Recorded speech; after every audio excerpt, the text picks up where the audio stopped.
I am Dr. Duha Shellah, Palestinian physician scientist, medical journalist, and youth activist, and I am committed to advancing research, global health, and youth leadership.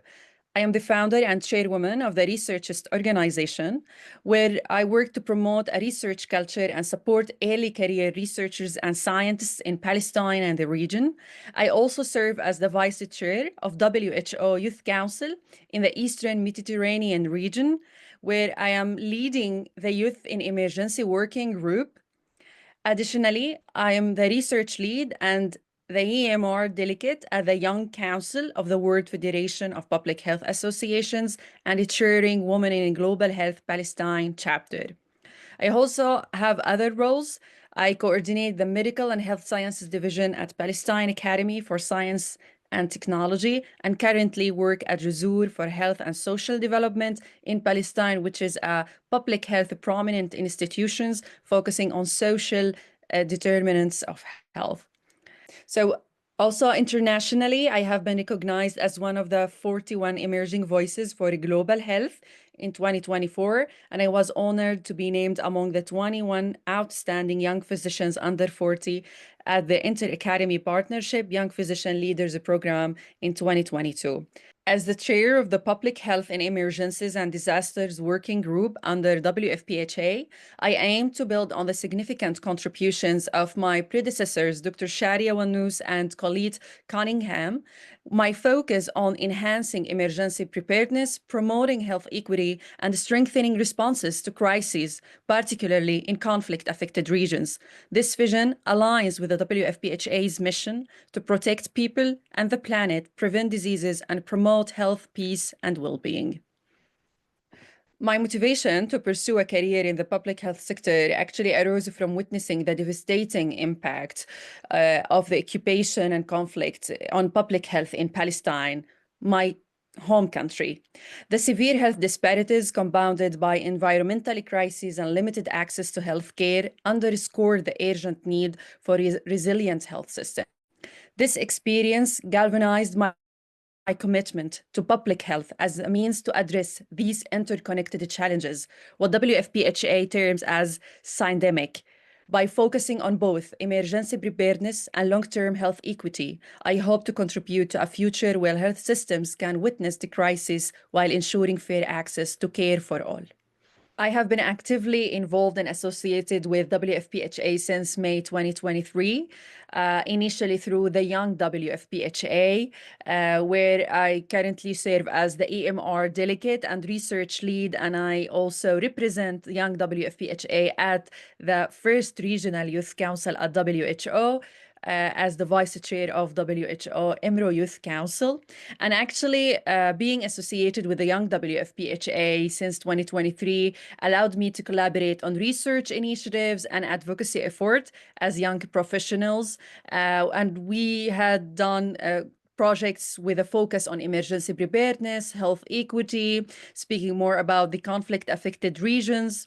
And this experience actually provided a solid foundation for my current role as the chair of the Public Health in Emergencies and Disasters Working Group. My vision and the plans for the future of this working group would be focusing on developing comprehensive training modules where it will be focusing on emergency preparedness and response. Also organizing webinars, workshops to disseminate best practices, exchange experiences, building capacity among public health professionals all over, and also publishing policy briefs and research to support evidence-based decision-making. Moving forward, I will expand these efforts by fostering stronger partnerships with key stakeholders such as WHO, IFRC, and UNICEF, and others. We will also prioritize integrating public health into national, regional, and international disaster management plans with a particular emphasis on conflict zones. The vision is to enhance the resilience of health systems globally, aligning with the WFPHA's mission to protect people and the planet while promoting peace and well-being.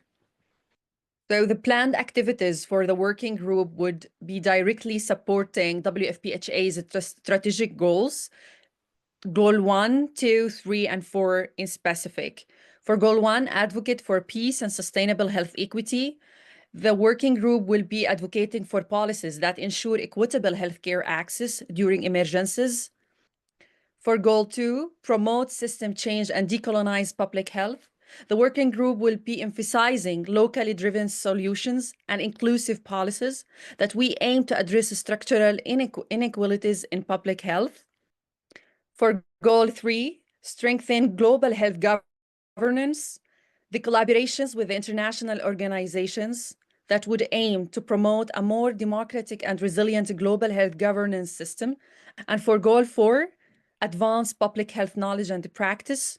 Through research and capacity building, the working group will contribute to advancing public health practice and education globally. WFPHA's extensive network actually has been invaluable in amplifying our advocacy efforts and expanding our reach. And I do believe by collaborating with organizations like WFPHA, other UN agencies, regional public health associations, we will be able to disseminate best practices, exchange experience more broadly, and influence policy at both national and international levels. And I do believe that this network will also facilitate access to resources, expertise that will be significantly enhancing our training, research initiatives.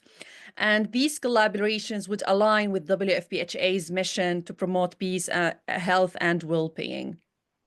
So we will be committed to developing and disseminating policy briefs that advocate for the integration of public health at national and international disaster management frameworks. We are also committed to conduct research that is focused on the impact of conflicts, climate crises on public health to inform evidence-based emergency preparedness strategies and to engage with the international key stakeholders and bodies to standardize emergency response protocols. So our approach actually in the working group would emphasize the importance of addressing the root causes of health disparities, including conflict, environmental degradation, in the line of WFPHA's mission. My last comments would be that emergencies and disasters magnify inequities and leaving the most vulnerable to bear the heaviest burdens. True resilience is not just about response, it's about justice, dignity, ensuring that every community, regardless of their circumstance, has equitable access to health and protection. And for me, as a Palestinian physician and activist in this role, as the chair of Public Health in Emergencies and Disasters Working Group, I am committed to championing a people-centered approach that prioritizes the unheard, safeguards frontline workers, and builds sustainable health systems rooted in equity. Thank you.